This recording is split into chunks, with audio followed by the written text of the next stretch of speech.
Hello, good morning, everybody. Thank you so much for joining us once again on our series of understanding the nature of the eagles. I am so glad that you're here today, and we are sorry that we have not been able to come to you for some few days because of some technical challenges, but today we are here. Now, first of all, I would just like to again remind you of our books in our bookstore, and of course, our very first book is Discovering the Champion in You, and of course, we have Discovering the Purpose of Your Existence. And then, of course, our latest book in the bookstore is The Kingdom Keys for Successful Relationship. Now, these books are very important. I told you the other time that we may not be able to reach you on this media fully, but we have put all the things in books so they can make best use of our resources on our resource table. Whenever you buy a book in our bookstore, you are giving us much more than money. You are being part of what God is doing all over the world. So thank you so much for joining us, and I know you are going to be blessed, and I know you are being blessed by this series. Now, of course, our new book is here, The Kingdom Concept of Passport and Visa to Heaven. We are going to be launching this book this year. Shall let you know where and when exactly. Now, we have been talking about the series of the nature of eagles, understanding the nature of eagles, and I'm picking up from where we stopped last time. So we said, number one, that eagles are the only birds in the entire bird kingdom that the Creator compares himself to. Eagles have been proven to be the king of the space. They are the king of the birds in the bird kingdom. So, and our question was, why does God compare himself to an eagle? The Bible clearly says that God says, I'm going to hold you and carry on the wings like that of an eagle. So my question is, why does God compare himself to an eagle? And so eagles have natures. They have characters that we are supposed to understand. Now, each time God compares himself to a creature that he created, you had better stop and study the creature, because that creature has some natures that we are supposed to emulate as human beings. And so the first nature of an eagle, we said eagles always fly alone. Now, scientists have studied and have come to a conclusion that you find eagles one at a time. Now, if you are going to become all that you are born to be in this part of the world, you are supposed to understand that sometimes it is lonely. The road to success is sometimes lonely. It is better for you to be alone and to be lonely than to be alone. That's very important. Number two, we said the nature of an eagle. We said eagles always possess an accurate vision. You and I were born to live from within out. You are born to live from inside. Now, when an egg experiences an outward force, life always ends.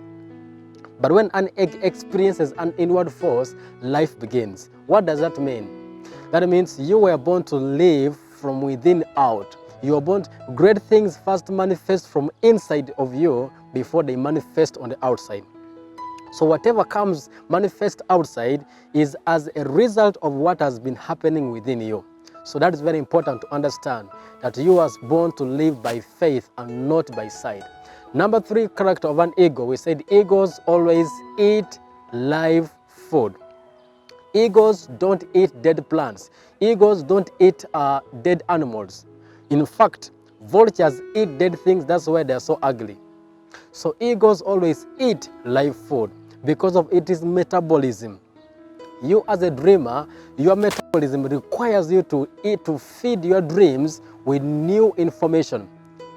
Leave the past where it belongs, in the past. You may not change your yesterday, but you can use today to change your tomorrow. Praise the Lord so much. Now today, our fourth principle is so interesting, and I tell you, are going to like this. It is so interesting. Our fourth principle, or the nature of an eagle, says eagles always test before they trust. Write that down. Eagles test before they trust.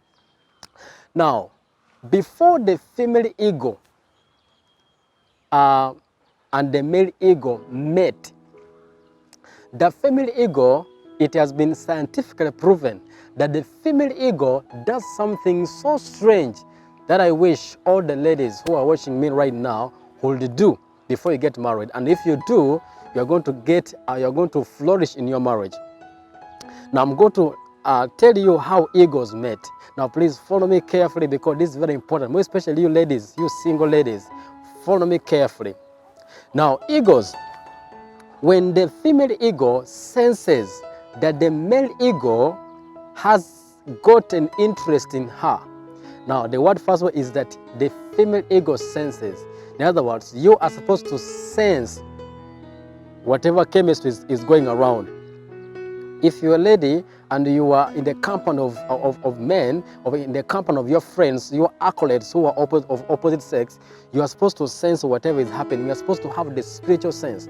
So when the female eagle senses that the male eagle has picked interest in her, the female eagle does something so no any other bird does in the entire bird kingdom.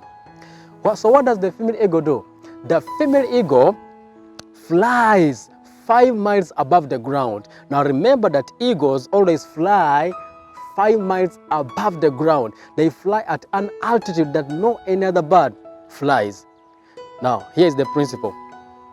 Eagles fly at a higher altitude. Now each time an eagle meets another bird, it is not just a pigeon or a chicken. It has to be another eagle. Why? Because eagles fly at that altitude, high.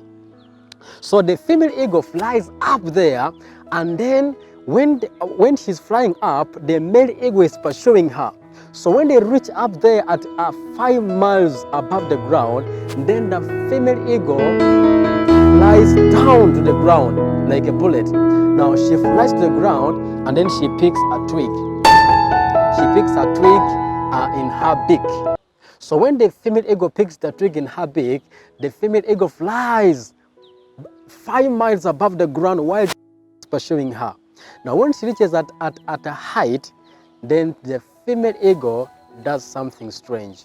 The female eagle lets the twig fall, and she's just there watching as the twig is falling.